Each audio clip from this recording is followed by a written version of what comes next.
Ang nilalamang aralin sa video na ito ay una, ang tula na ang pamagat ay Ang Aking Pag-ibig o How Do I Love Thee ni Sonnet 43 ni Elizabeth Barrett Browning. Ito ay isinalin sa wikang Filipino ni Alfonso O. Santiago.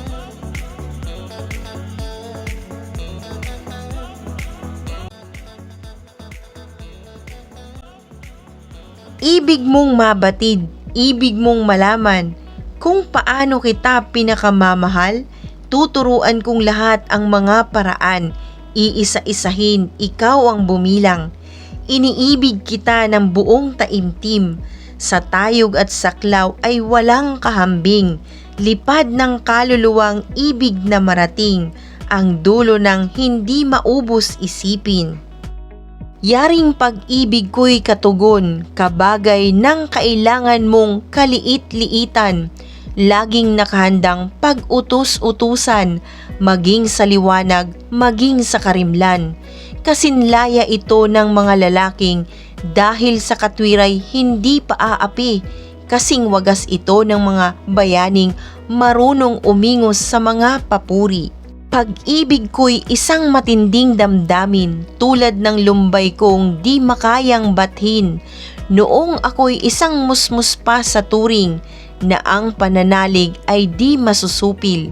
Yaring pag-ibig ko ang nakababagay, ay ang pag-ibig ko sa mas maraming banal, na nang nangawala ay parang nanamlay sa pagkabigo ko at panghihinayang.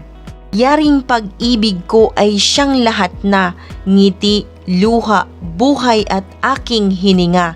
At kung sa Diyos naman na ipagtalaga, malibing may lalong iibigin kita. Ang napakinggan o nabasa mong tula ay isang halimbawa ng tulang soneto. Ito ay isang uri ng tulang nagmula sa Italia na may 14 na taludtod at 10 pantig sa bawat taludtod. May tiyak na sukat at tugma na kinakailangang isaalang-alang ng mga manunulat. Sa madaling sabi, ito ay tula hinggil sa damdamin. Unawain natin ang nilalaman ng tula. Sagutan natin ang mga sumusunod na tanong. Una, ano ang pag-ibig na tinutukoy ng Makata sa tula? Ikalawa, batay sa tula, ano ang magiging bunga ng pagkakaroon ng tunay na pag-ibig? Ikatlo, paano na ipamalas ng may akda ang masidhing pagmamahal? Ano ang pag-ibig na tinutukoy ng mga tangaba sa tula? Ang pag-ibig na tinutukoy ng tula ay yaong wagas at walang kapantay, handang ialay ang buhay bilang patunay na ang pag-ibig ay tunay. Ito ay uri ng pag-ibig na walang hanggan at walang makahigit na anuman.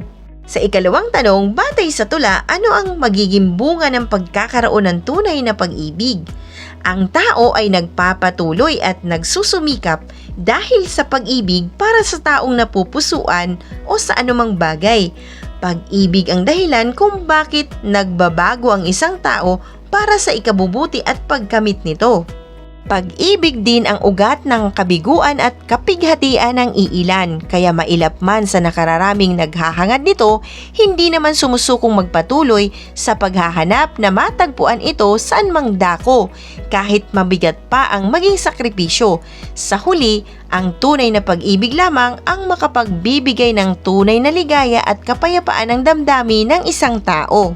Ikatlong tanong, paano na ipamalas ng may akda ang masidhing pagmamahal? Mauunawaan sa tula kung gaano kamahal ng nagsasalita ang napupusuan. Inilahad niya ang kaya niyang gawin, mapatunayan lamang na tunay ang pag-ibig na kanyang iniaalay.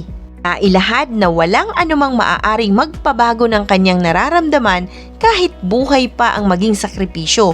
Mauunawaan na tanggap ang anumang kalabisan at kakulangan ng taong napupusuan at handang samahan sa ligaya at lungkot na mararanasan. Isang aralin na naman ang natapos natin. Maraming salamat muli sa iyong panunood sa channel na Aralin sa Filipino. Huwag kalimutang i-like at mag-subscribe. I-share na rin.